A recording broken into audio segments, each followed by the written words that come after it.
माननीय मुख्यमंत्री श्री अशोक गहलोत जी, डोटासरा जी, अध्यक्ष राजस्थान कांग्रेस लालचंद कटारिया जी,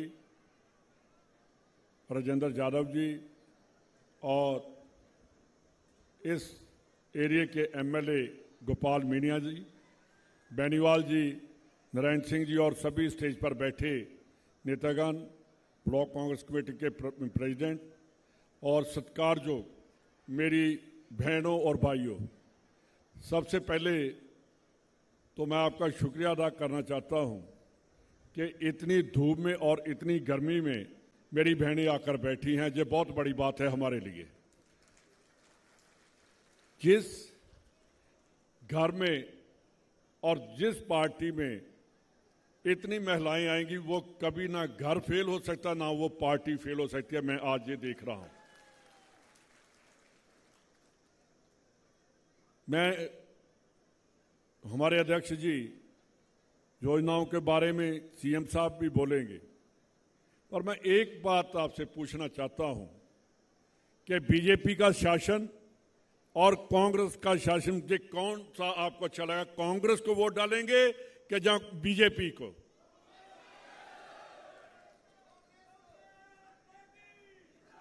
आप देश में, मेरी बहनें आप मेरे को बताएंगी कि देश में आप नफरत देखना चाहती हैं या प्यार देखना चाहती हैं? ये बीजेपी वाले नफरत फैला रहे हैं। बीजेपी वाले देश में फिरका प्रस्ती का माहौल बनाकर वो शासन करना चाहते हैं।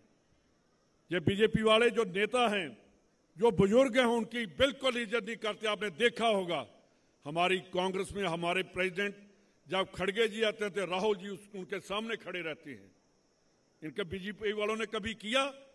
आज मैं देख रहा था, अभी हमारे जो गृह मंत्री हैं अमित शाह जी, वो कह रहे हैं कि पटना में फोटो सेशन हो रहा है, कि जो अपोजिशन पार्टियां बैठी हैं, जो सभी पार्टियां इकट्ठी हो रही हैं हिंदुस्तान की, कि इस फर्का प्रस्त को कैसे हटाना है हमने, तो वहां कहते हैं ये फोटो सेशन हो रहा। मैं कहता हूं अमित शाह जी, ये फोटो सेशन नहीं, आपके खात्मे का सेशन हो रहा है वहां।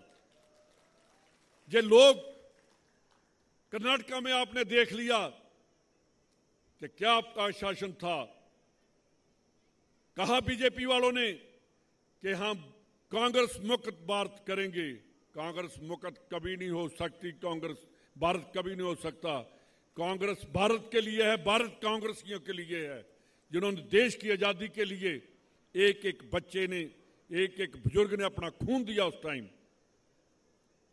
आपने देखा होगा जब भी देश में कभी कोई देश के ऊपर कोई बात आई तो सबसे पहले, क्योंकि मेरा अपना गांव बॉर्डर के ऊपर है, सबसे पहले राजस्थान की जो राजस्थान पलटन है, वो हमारे डेरा बाबा नानक बॉर्डर में, मेरे को याद है 71 में वो वहां लड़ाई कर रही थी। यार कैसे हम भूल सकते हैं इन जवानों को? कैसे फौजियों को भूल सकते हैं? और इन्होंने कर दिया कि नहीं अग्निवीर बनाएंगे। यार अग्निवीर का मतलब क्या, वो तो बता दो कि 4 साल में वो बच्चा अपने घर आ जाएगा वापस। ये है हमारी आर्मी, ये करेंगे देश की आजादी की रक्षा। देश की आजादी के लिए वो जज्बा चाहिए कि जो देश के लिए कुर्बानी करता है उसको पता होता है कि देश क्या है। जिन्होंने काम किया देश के लिए उनको पता है देश क्या है। कांग्रेस वालों ने हमेशा ही 2 प्राइम मिनिस्टर हमारी शहादत को हुई, 2 प्राइम मिनिस्टरों की, इंदिरा गांधी जी और राजीव गांधी की। क्या कैसे हम भूल सकते हैं जो जिन्होंने देश के लिए काम किया है। सरदार पटेल ने, जिनका गुजरात से थे, सबसे पहले आरएसएस पर बैन लगाया तो सरदार पटेल ने लगाया कि ये फिरका प्रस्त है, इनको हम बैन लगाते हैं। तो ये मैंने बात इसलिए आपको कही है कि ये कहते हैं कि 70 साल कांग्रेस ने क्या किया। मोदी साहब, आपको मैं बताना चाहता हूं, 2 बार लड़ाई हुई 65 और 71 में, तो इंदिरा गांधी ने 71 की वार में पाकिस्तान के 2 टुकड़े कर दिए, उसके बाद पाकिस्तान उठ नहीं सका। तो आप तो यार, पाकिस्तान हर रोज बॉर्डर से कभी ड्रोन आ गया, कभी ड्रग आ गई, कभी वहां से असला आ गया, वो कौन रोकेगा? आपका भाषण नहीं रोकेगा। जुर्रत चाहिए कि देश को चलाने के लिए जज्बा चाहिए, तभी रुकेगा पाकिस्तान। चाइना हर रोज अंदर आ जाता है। क्या मणिपुर में हो रहा है? प्राइम मिनिस्टर नहीं बोल रहा, होम मिनिस्टर नहीं बोल रहा, वहां का चीफ मिनिस्टर नहीं बोल रहा कि कहां हिंसा जो हो रही है उसको किसने रोकना है। तो मेरियो बहनों, एक बात मैं आपसे करना चाहता हूं, क्योंकि हमारी गुरबाणी में औरत को बहुत बड़ा दर्जा दिया गया है।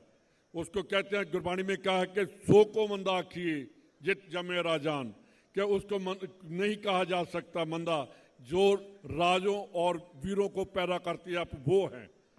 आप जब आप निकलती हैं बाहर, कभी कोई बाप अपने बच्चे को मंदिर, गुरुद्वारा, मस्जिद लेकर नहीं जाता, मां लेकर जाती है और उसको अच्छी शिक्षा देती है। आपके ऊपर राजस्थान नहीं, पूरे हिंदुस्तान को चलाने के लिए चुनौती होती है कि हमारे बच्चे पढ़े लिखें और आगे जाएं। मेरे को सबसे ज्यादा खुशी इस बात की है, मेरे अपने क्षेत्र में जहां से मैं इलेक्शन लड़कर आता हूं, एक कॉलेज है। तो आपके एक एक एरिया में एक एक एमएलए के पास 5-5 कॉलेज हैं।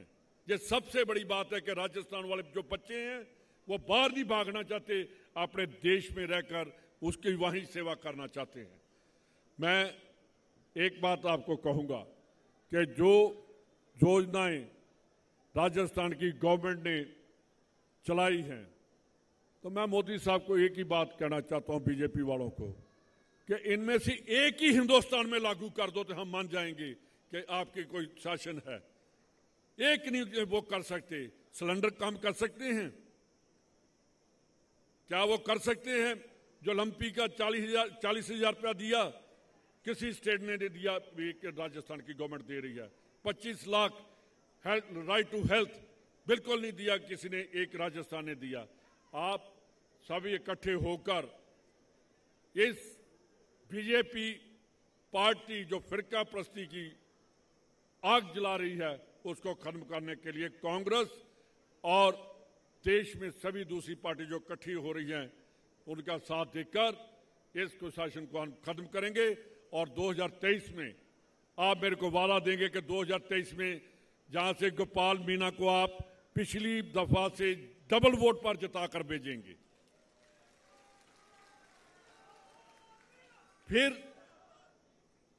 मैं बैठा यादव साहब से, मंत्री जी से बात कर रहा था। मैंने कहा कैसा माहौल है? उन्होंने कहा कि लोग कांग्रेस को चाहते हैं और किसी को नहीं चाहते, और हम सभी इकट्ठे मिलकर, देखिए मैं पंजाब से आया हूं और उस धरती से आया हूं जहां गुरु नानक साहब ने अपना आखिरी साल 18 साल वहां रहकर खेती की। मैं आपका ऊपर से देख रहा था कि मैंने डोटासरा जी को कहा कि मेरे को तो ऊपर से राजस्थान नहीं लग रहा, पंजाब लग रहा है, कि इतनी खेती बाड़ी और जमीन को कैसे आपने हल जो कर ठीक किया है।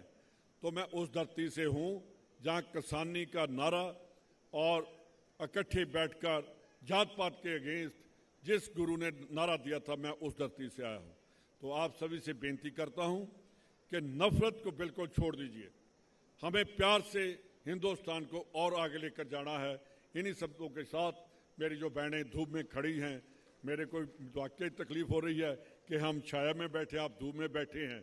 तो ये जज्बा होता है पार्टी के लिए अपने नेताओं का भाषण सुनने के लिए। बहुत बहुत मेहरबानी। जय हिंद, जय भारत।